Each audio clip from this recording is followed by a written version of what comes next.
Welcome to the Predictable Revenue Podcast, where frontline sales leaders teach you how to build and scale an outbound sales team.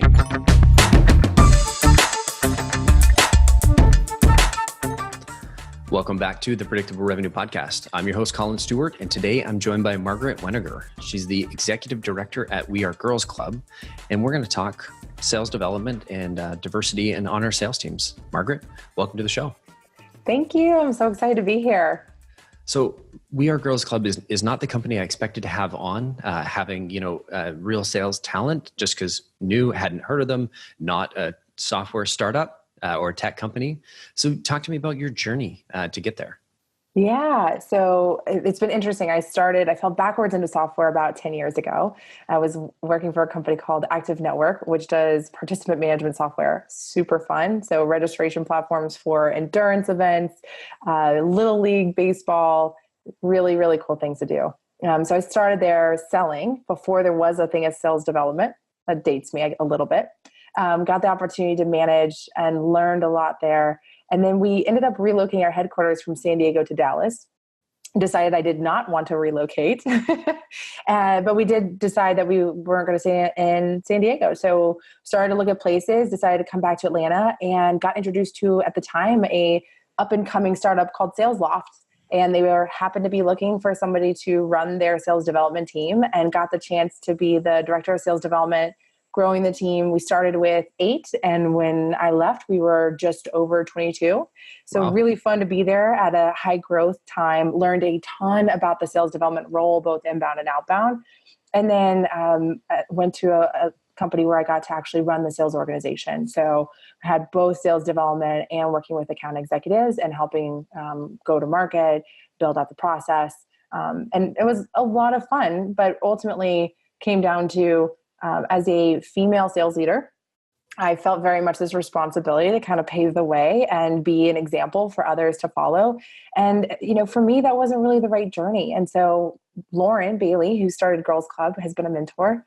She was telling me about what she was doing with Girls Club, and started helping do contract work with her. And next thing I knew, it fit all the things that I loved about sales leadership, was that I got to work with budding sales talent and sales leaders, and got to help create a community for women that were like me, that were looking for others to connect with, to learn from, and to grow their confidence so that they could continue advancing their careers. So it's been a windy path, but I'm really excited to be here now. That's really cool.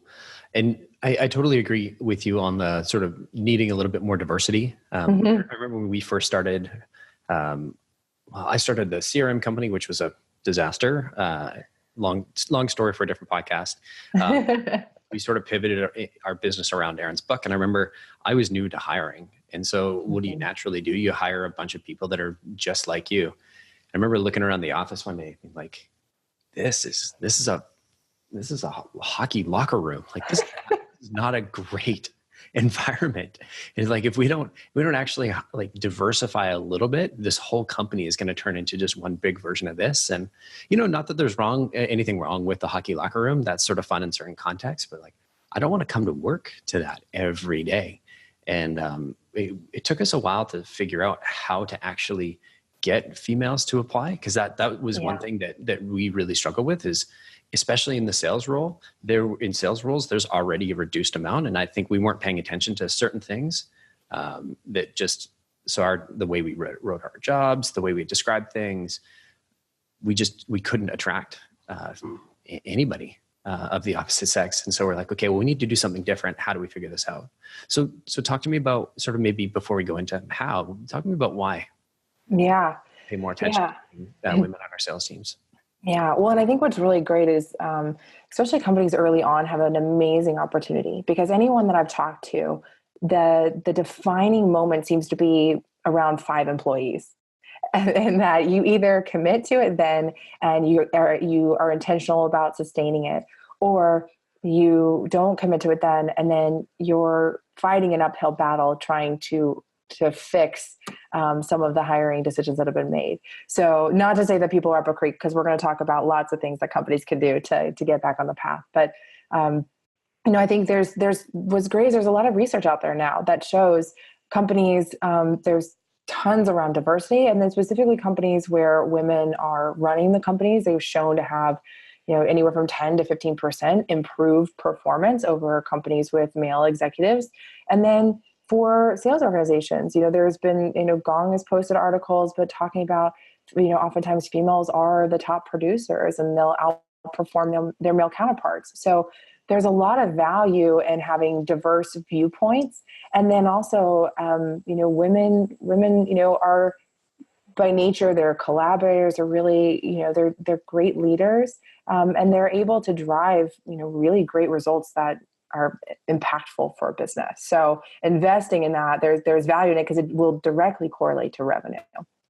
Absolutely. I mean, I think the impact it's had on our business has been tremendous. Mm-hmm. In addition to just not having a bunch of children running around in the locker room, it obviously added sort of a level of maturity.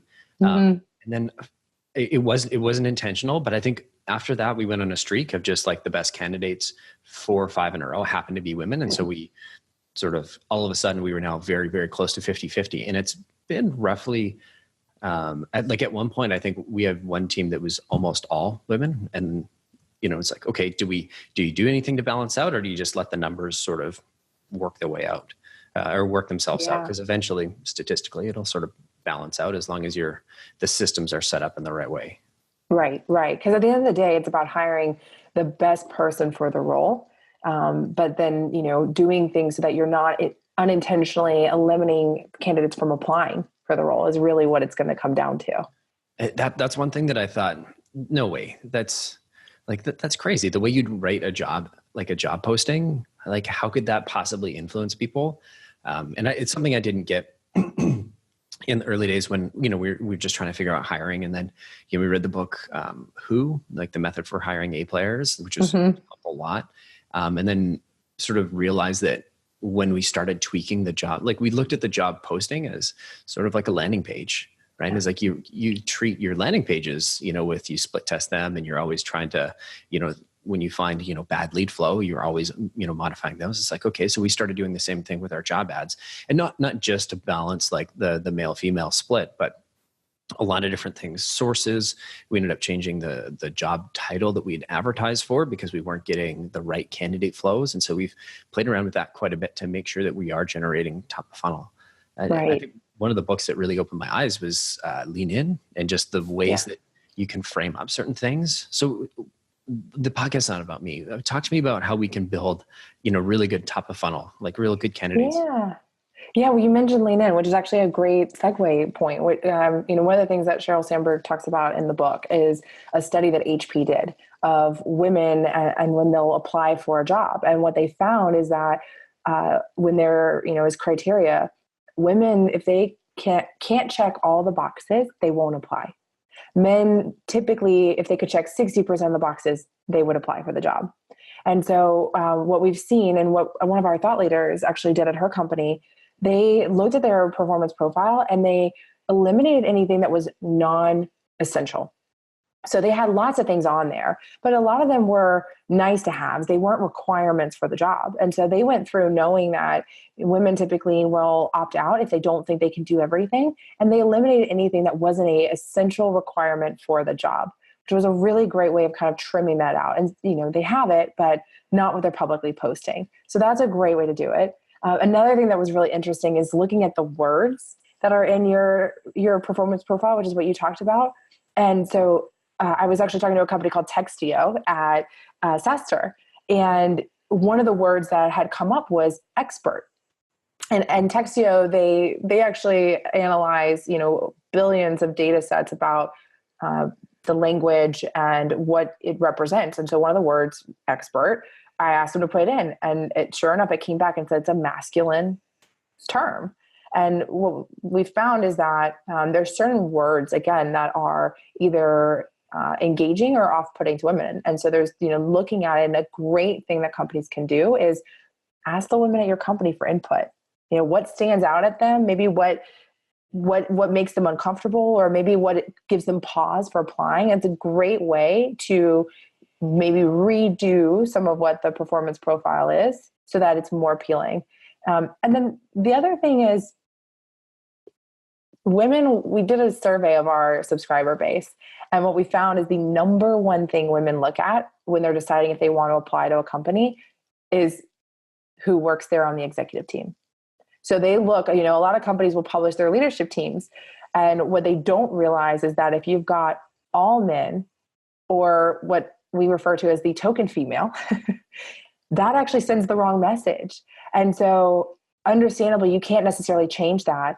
But you may want to consider not advertising it, because it is sending a very clear message about who's at the top, and women want to grow in their careers, and they're looking at that as maybe limited opportunity for them to advance. And so while you're in the process of trying to improve that or diversifying your executive team, maybe consider taking that off so that you get more candidates to come in and connect with you. And then you can have the conversation as opposed to them self-selecting out before they ever talk to you.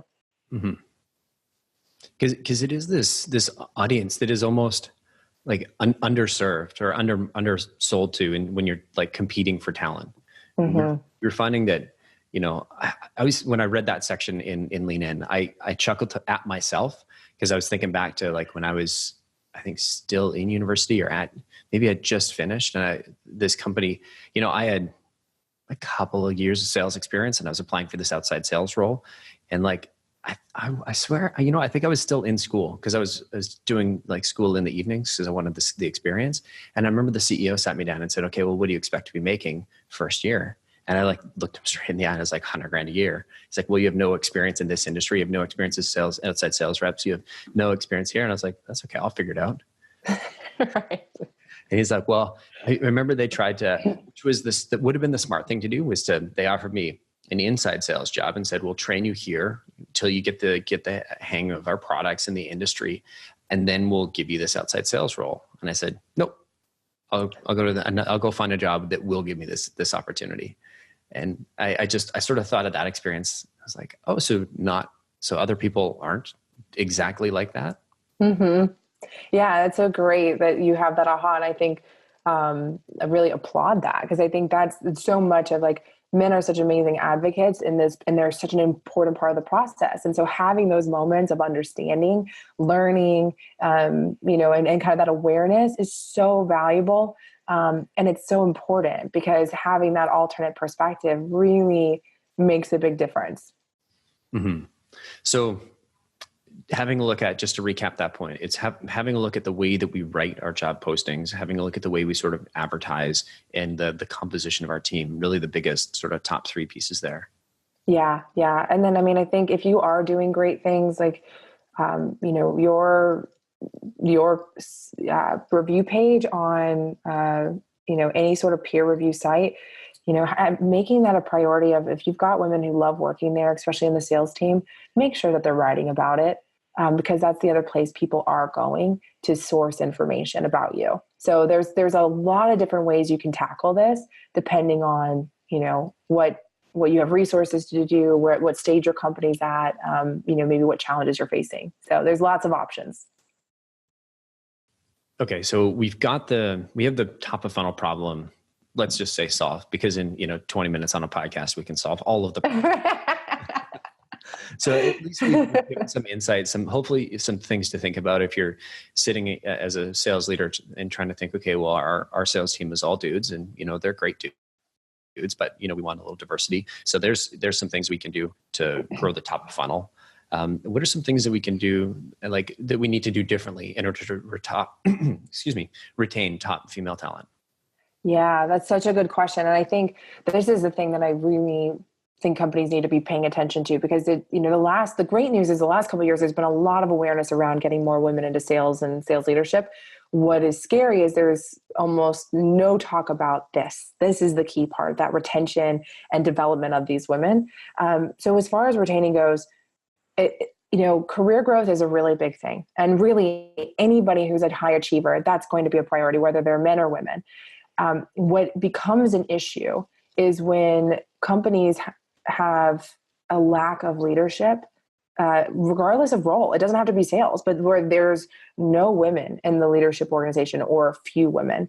And that sends a very clear message. And when you're there over a period of time and you're not seeing women move up in their career, they're not earning promotions, Little things like for sales, not going to trade shows, right? Or like not knowing how the trade show team is being selected when they're going.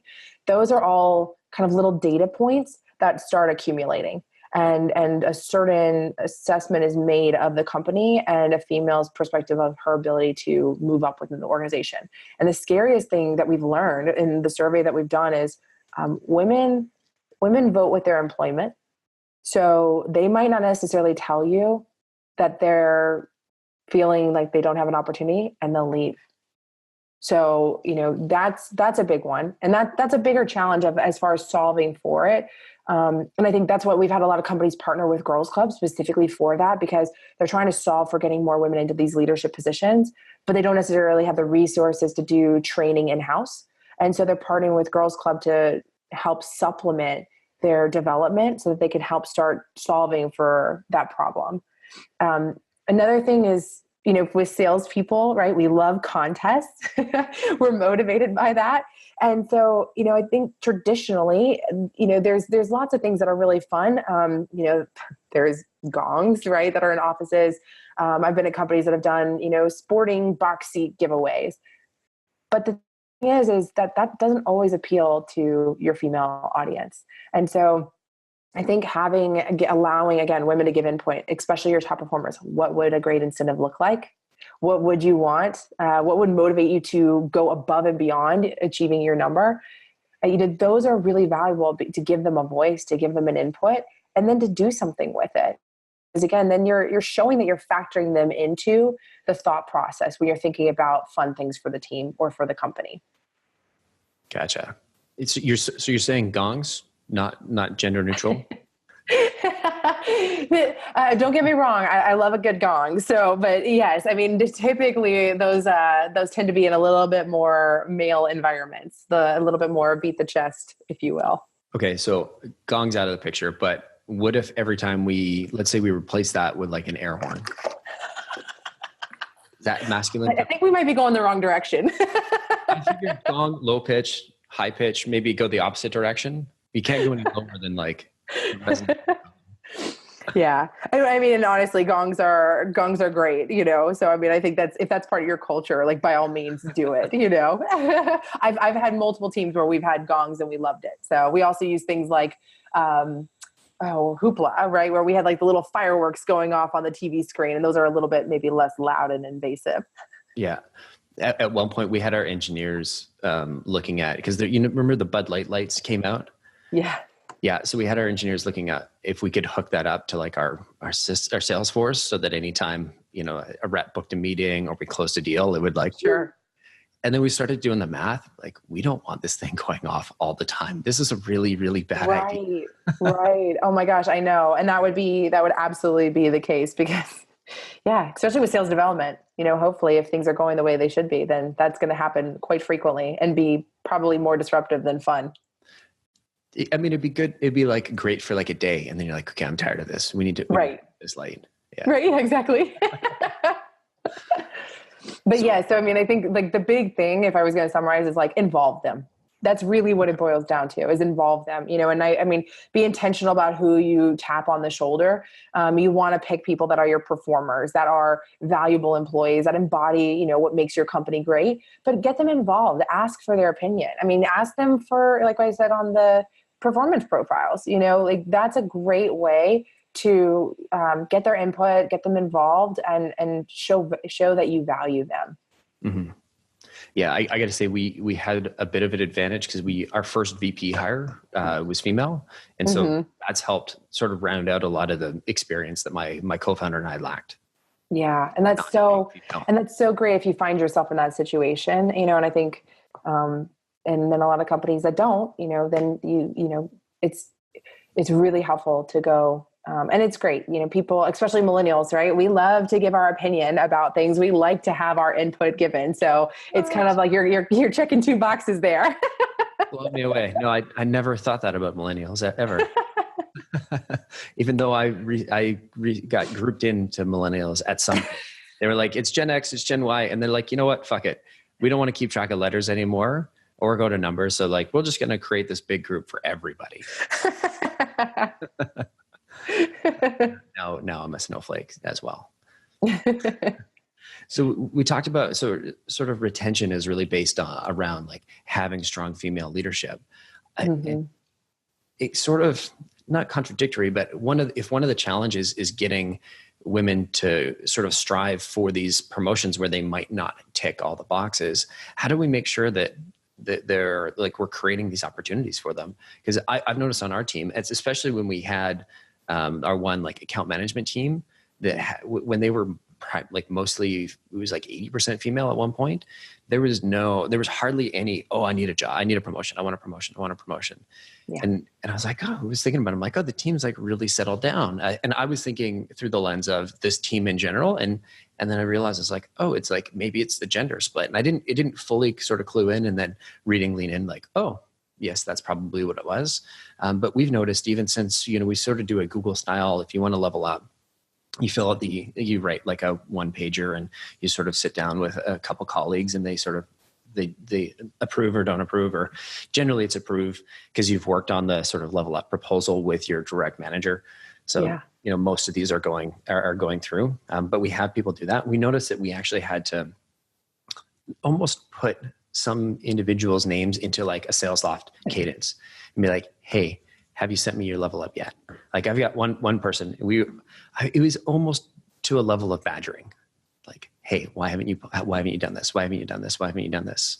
So like, how do we, other than badgering, which is apparently my style, how do we sort of encourage them? So one, I think create more opportunities, and two, sort of encourage without badgering females to sort of step, maybe take a jump larger than they wouldn't normally. Yeah. That's such a great question. And it's such an interesting phenomenon, because we actually fell trapped to this at Girls Club, believe it or not. We were launching the program, and we had all these amazing women raise their hands, and we were going to get everyone signed up and finalize everything. And we had about a 65% dropout.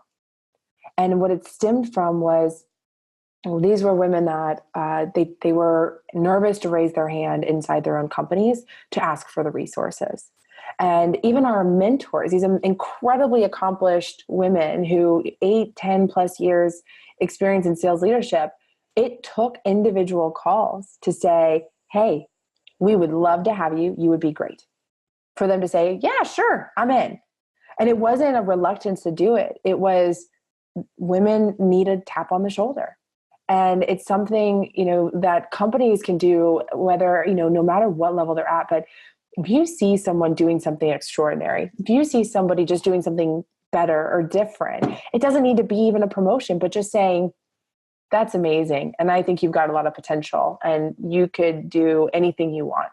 It's unbelievable what that does for a female. It just unlocks something in her that she's got there, but it's the belief component. And so men, women, it doesn't matter who, but taking that time when you see something to acknowledge it, it's unbelievable how powerful that is. And that can go a really, really long way in encouraging them to grow and push themselves. And so, and take a risk. I think that's really what it comes down to, is encouraging them to stretch outside of what they're comfortable with. Because a lot of times, females they're focused on the team, or they're focused on, if I do a great job, my work will speak for itself. And they're not necessarily the best champions or advocates for themselves. And again, that's something we're working to arm them with at Girls Club. And I think it's this twofold approach, right? It's like, as we're educating women on how to do a better job of that, it's also, having companies help women get out of their own ways with tendencies that may unintentionally be sabotaging their careers. It's funny. I'm as you were saying that, I'm realizing we need to change the way we do outreach for our podcast, because I've had our ratio of guests has been terrible. Or not terrible, but like mostly men. Surprise, surprise. And in the early days, we actually I talked to the people that were helping me sort of, it's not just me. We've got a team of people that sort of help do this off the side of their desk and keep the podcast running every week, because I'm not a great video editor, and in terms of like regularly producing the content, it's not my strength. But the one thing that we noticed was that when we'd reach out to women that were, great fits, say, hey, would you like to come on the show? No, I don't think I'd be a good fit. And so I think what you're saying is, instead of saying, hey, would you like to come on the show? I need to go with, hey, I've heard from Margaret that you'd be excellent. I think you'd be great on the show. Yeah. How about we book some time? So a little bit more of an assumptive close. Yeah. Yeah, exactly. Okay. And so, and same with the sort of the promotions, the level up. So internally, it's that tap on the shoulder that you call it. Hey, I think you'd be great at this, and not even necessarily a call to action, just sort of tap on the shoulder. I think you'd be great at this. Yeah, yeah. There doesn't even have to be a job available. I mean, I think it's just calling something out when you see it. Yeah, that's fair. And then that piece that slowly builds and builds and builds. The confidence, so that they feel more like taking the next step. Yeah. And I mean, I think, for women, I think it's just acknowledging, like, we are most of the times preparers.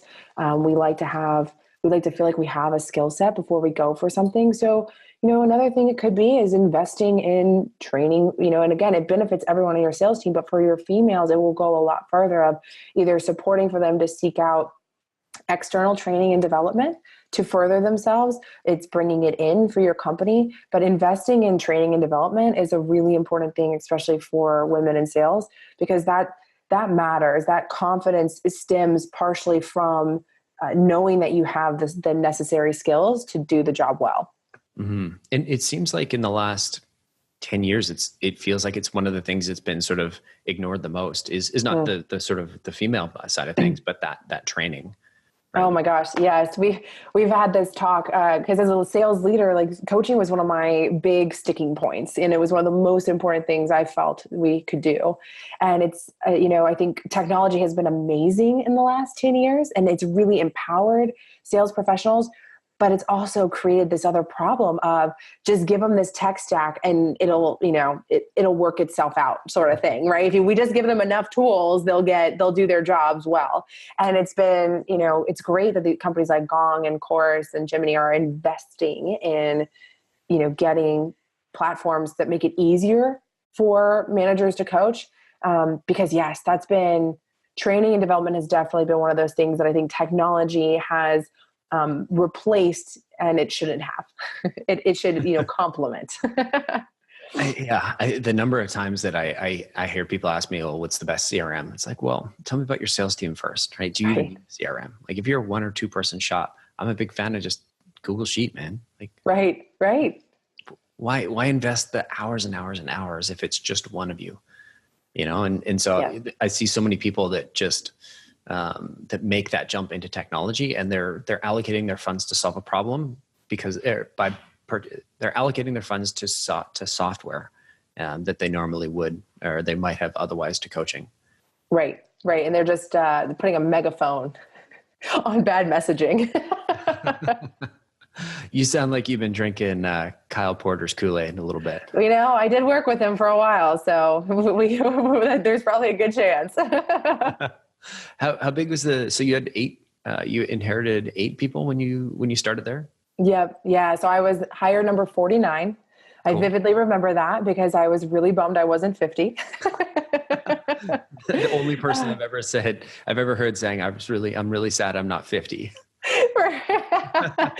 I think they were hired the same day as me. I think it was just like a clerical thing. But yeah. So, and then when I left, we were closing in on 120. Wow. Yeah. That's a pretty big journey. Yeah. A lot of fun. Yeah. Well, can you talk about the sort of, like, what was your team like? What was the split on your team like? Yeah. So it was really interesting. There were a couple of things, Sales Loft, I had an amazing luxury, which was the company had foundationally done a really nice job of setting core values in place and then being very clear about who they were as a company and attracting great talent. So for me, I think a couple of things. I cannot tell you how many times in an interview a female commented on the fact that she liked that I was running the sales development team. That would always come up. And any males, never. Female interviews, every single one. And so we ended up, I mean, for the most part, it would fluctuate somewhere probably between 30 and 45% on average of having, kind of a male female split.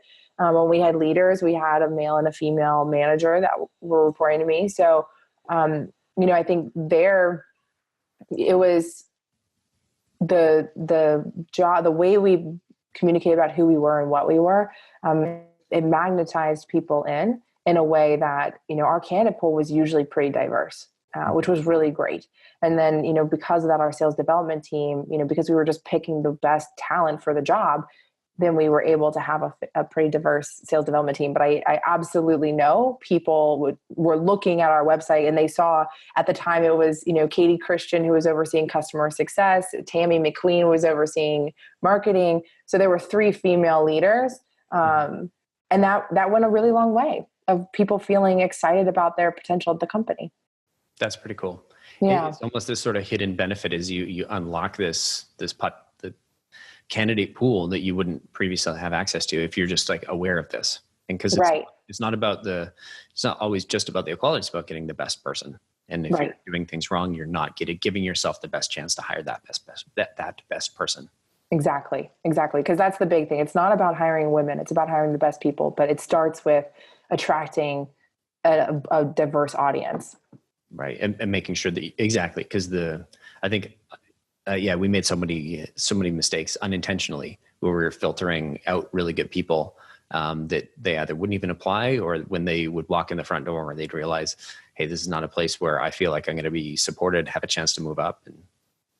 Right. And we didn't touch on that and we don't need to go into it too much, but you mentioned office environment. That will absolutely factor into a decision being made. So, again, things to just be thinking about and even proactively addressing them. I think like, don't shy away from it. If you know that it might be off-putting or you see it as something that has hurt you in the past, like call it out in the interview process. Like that will be respected a lot, and just addressing like, we acknowledge we have some work to do, and we're actively working towards resolving that and making it better. Yeah. Now, I want to jump into the cold call segment, but I do want to add, I thought this was I thought you'd be a great guest, one, because great experience in sales development, but 2, I think the number of really good candidates that I feel like our team has lost because we weren't doing some of these things right is probably pretty huge. And I can think of a couple of real examples that would have had a massive impact on our company that we weren't able to hire because of, how the early culture was. And it wasn't anything intentional, and it wasn't anything that we were, sort of doing out of any malice or anything like that. It was just out of sort of hadn't realized that certain things that we were doing or communicating, hey, this is not a friendly place for women. And once we sort of realized, like, it took us losing a couple of really important hires where we're like, we were sure she was gonna join, like we got all the way to the culture fit where she's met the whole team. We did our like team bonding thing, and it was everything went really great until this like the one thing at the end, and we're like, oh, we really need to change things because we're missing out on great hires that would have had a big impact on our company. Yeah. Oh, I'm sorry you had that experience, but that's an amazing, that's a great story to share. I mean, I think if you look at the journey from like as being an entrepreneur, you have to get used to the fact that you suck at almost everything. And like the journey of being an entrepreneur is just sucking less slowly. Right. Every day you suck a little bit less at everything that you do. And I think every couple of months I'm incompetent at my job again. And so just sort of and realizing that, okay, we got to get just a little bit better. And like when you see something where you're like, oh, we really fucked that up. Let's try not to make that happen again. And bring somebody on the podcast that can help a few other people. Maybe. Right. Always learning, right? Failures are just a learning experience. Exactly. It was I can't remember, I don't know the exact quote, but it's something about Michael Jordan. He never lost a game. He learned something. Mm-hmm. That was a learning experience. Yeah. It's great. So speaking of learning experiences, yes, you've got all this experience in sales development. And now you're at We Are a Girls Club, and I promised you an opportunity to sort of share your message in the most podcast way possible. Are you ready to cold call me? I am. Let's do it. All right. So do you want to set the context? Yes. Who am I? What's my job? What am I wearing? Yeah, perfect. All right. So I was thinking the best thing would probably be calling you about a company to get involved in Girls Club. So whether that's putting women into the program or sponsoring, you're going to be a sales leader. So you can pick what your title is if you want to be a director or VP. I mean, shoot for the moon, be a CRO. But so I'm going to call you and talk to you about getting either your company or some women on your team involved in Girls Club. Okay. And I am going to try and give you a hard time without coming across as sexist. Good luck. I want to throw some objections, and I can't make this easy for you, but at the same time. So I won't lay up any of the easy objections that I know are probably coming my way. All right. That said, ring, ring. Hey, this is Collin. Hey, Collin, it's Margaret with Girls Club. How's your day going? Good. What's Girls Club? I'm just walking into a meeting. I don't know. Yeah, great question. Collin, I was reaching out because I noticed on your website that you're hiring salespeople. And we work with companies that are looking to attract women to their sales organization. Is that something you guys are trying to do? No. We hire the best people. Doesn't matter what gender they are. Okay. Have you recently lost any females from your sales organization? We've got the best hiring process. Our culture is the best. We don't lose any of the candidates that we want. Great. Okay. So how many women on your sales team are females? 20%. Okay, great. And are you happy with the diversity on your team, or is that something that you're exploring improving? It feels pretty diverse to me. Yeah. Okay. Well, so it's really interesting. I don't know if you're familiar with any of the research out there that shows that women typically outperform men in sales roles. If you could increase the percent of females on your team by attracting more of them, do you think you could drive more revenue? If that's true. I'm skeptical though. How about this? If I could send you data that cites that it's possible, would you take a meeting so I could tell you more about what Girls Club is and getting women involved? Yes, I think I have to say that at this stage. You are a tough nut. No, most people aren't that difficult. Although I usually leverage my referrals a lot more than cold calls. That's fair. I always have a tough time coming up with good objections sometimes, and so I'm like, the straight up no doesn't really do anything. But how many people off the bat go, what is Girls Club? So I feel like I gave you a bit of a soft lead in there. Absolutely. Yeah, you did. And that's such a great thing. And then, I think like some of the things that we run into is training budget, right? I mean, that is really sometimes what it stems down to is being able to afford putting somebody into the program. And so that's really for us, it's more so understanding what's the company trying to accomplish and figuring out, it's just aligning goals. And, there are absolutely companies that it's just not a priority, and that's okay. We're not going to try to force a circle into a square, because if they don't see it as a challenge right now, then, we're probably not going to convince them that it is. Yeah. I mean, I imagine there's got to be a pitch. Like, yes, it's at a tactical level, it's coming out of the training budget, but at a higher level, it feels like an executive level decision they need to make. It's like, if I can show you that you're going to get a 50x ROI on spending a couple grand on some training for your team, and that means you're going to hire better candidates, and that those better candidates are going to be top, better performers than your current sales team, regardless of what it was. Yeah, I think I'd place that bet. Yeah. But again, it's a difference between like having that. I'm not trying to teach you how to sell here. You would. No, you're good. Listen, always learning, right? Yeah. Yeah, I've been out of the cold calling game for a while. I've been in leadership, so I kind of need to dust off a little bit of the rust and I think you did pick up some more skills. Yeah, I think it was great. It was probably better than if I had to cold call you. Let's put it that way. Well, thank you. I hope I did your podcast justice with that one. Absolutely. Margaret, if people want to get in touch with you, if they got questions, if they want to talk to you about coaching or just want to ask for some advice, what's the best way for them to get in touch? Yeah, there's a couple ways. So you're more than welcome to reach out to me directly. It's just margaret@wearegirlsclub.com. Please email me and ask me any questions. And then if you want to just learn more about Girls Club, our website's really easy too. wearegirlsclub.com. You can go there, get information. And we have a subscriber email that we send out. So if you just want to keep tabs on webinars we're going to be doing, when our next program is, feel free to sign up there so you can get up-to-date information about what's happening with the program. That sounds great. Thanks for coming on the show, Margaret. Yeah, thank you so much for having me.